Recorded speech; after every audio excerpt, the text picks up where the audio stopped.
Welcome back to the studios of Hala Kuwait. Our next segment is all about environmental culture, and we're going to be getting to know it with our guest, Dr. Jamal الثامر from Hayat Team for Wildlife Conservation. Good evening, Dr. Jamal. A very good evening, Rita. It's a pleasure to have you with us today. Thank you very much. Thank you. To start off, what is meant by environmental culture? Can we get to know it more? Sure. First of all, I would like to say good afternoon for your viewers. Thank you. And about the environmental culture, it has two parts, the environment and the culture. Yes. The culture comes from the society itself, and it's the values and the tradition that comes with the society.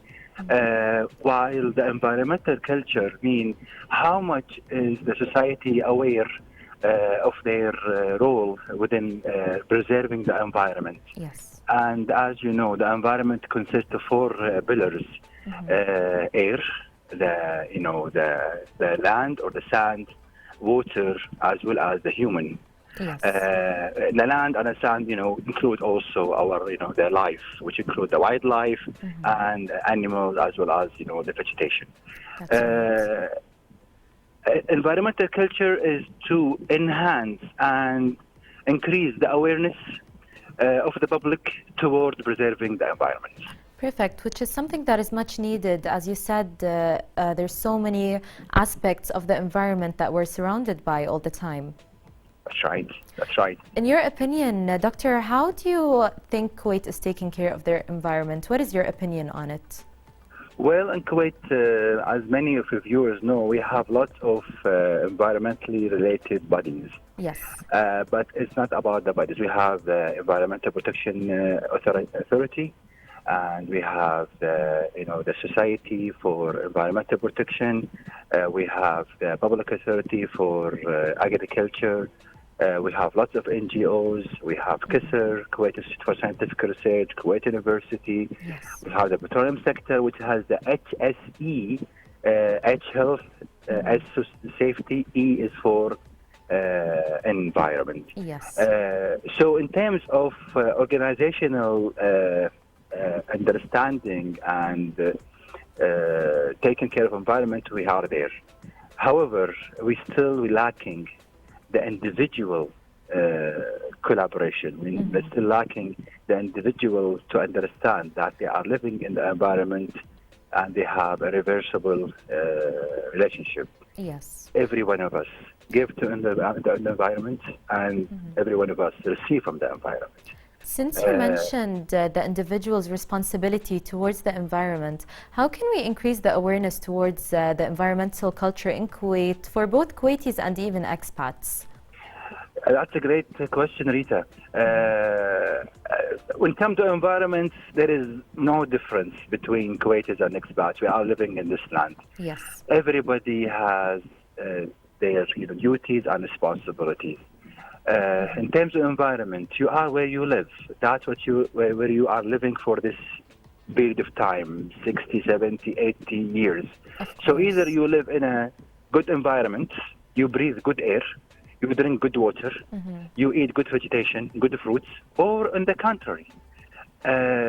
Nobody can say, I'm not involved in the process. Everybody is about the process. If you open the window of your car and you throw Kleenex or some garbage on the window, you are taking the time of the person who's involved in the cleaning of the street. Rather than he cleans something from the nature, from stones or something, he will clean the trash.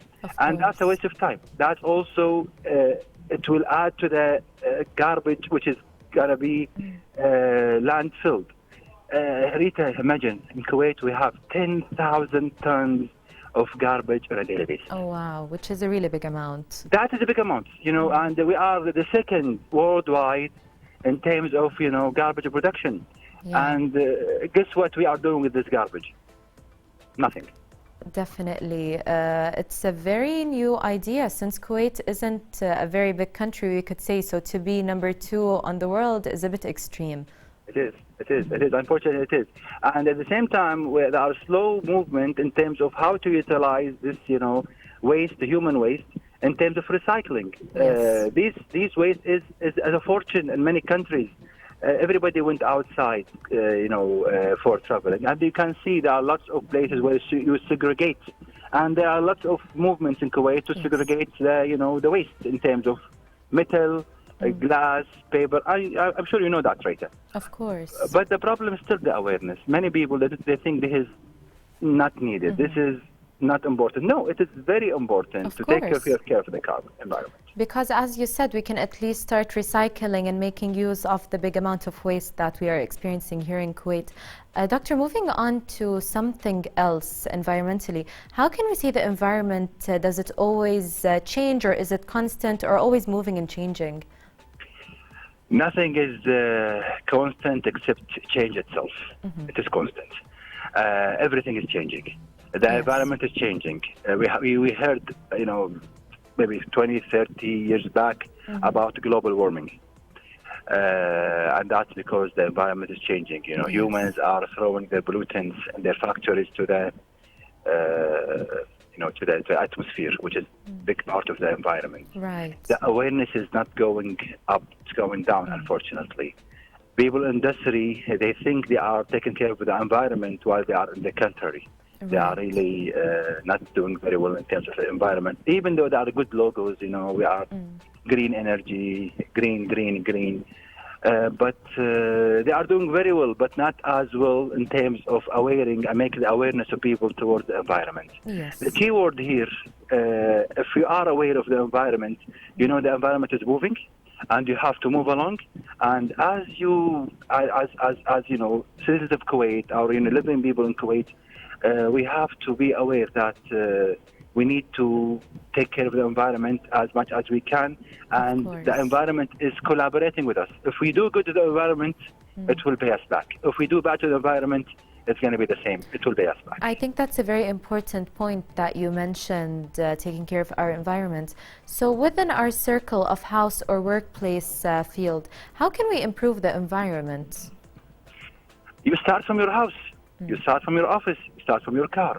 Yes. You start by trying to minimize emissions. Instead of using, even by using,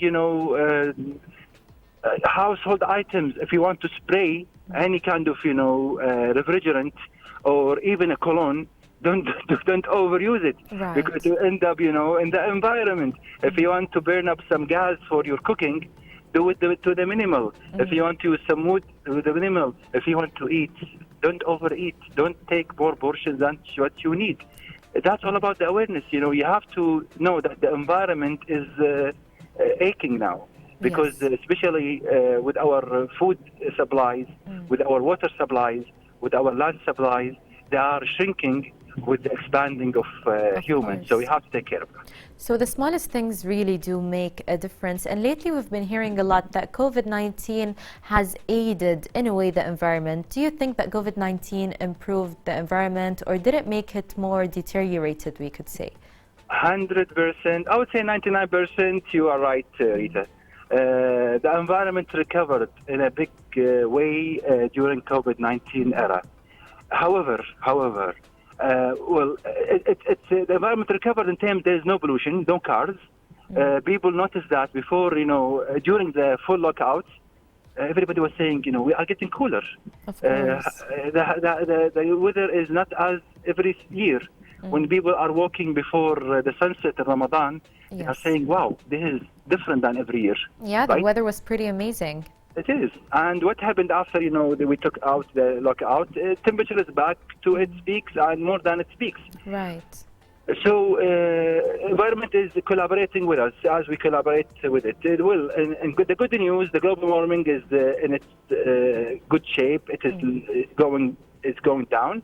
The ozone layer getting recovered, not fully, but getting recovered. Yes. However, the 1% worse parts is because of the plastic we are throwing. We have gloves, we have masks, and unfortunately, third time, many people, when they use their masks and they use their gloves, they don't throw them in a plastic bag or in the place where they should be. So that's my message to your viewers, your kind viewers. Please, when you use your masks, when you use your gloves, don't throw them in the ground, because there'll be somebody else will collect them, and you might contaminate other people with your plastic wastes. Right. And as you know, Rita, plastic waste never degrade by itself. It has to be treated. In short, yes, the environment is recovering, but we have to move on with recovering the environment in a best way. Of course, and we would like to thank you for all this advice. Do you have any extra advice you would like to give our audience on how to maintain and protect the environment before we end this interview today? Yes, sure, Rita. I would encourage every household, every father and mother, to increase the awareness toward the environment within their kids. Go biodegradable, go for recyclable things. Try to minimize your plastic waste. Try to use recyclable things as much as you can, whenever it is possible. By that I mean, don't overuse the paper, because paper is depleting from the trees. That's right. Try to use your containers, if they are reusable, as much as you can before you throw them up in the garbage. So my message to the parents, inject and enhance the awareness toward the environment, and thanking them if they can do that. I thank you very much, Rita, for this amazing and wonderful interview. And we would like to thank you to Dr. Jamal for your time with us today and all the advice you gave us. Thank you so much. Thank you very much. We had with us Dr. Jamal الثامر from Hayat Team for Wildlife Conservation, and now we're going to be viewing a report, so stay tuned.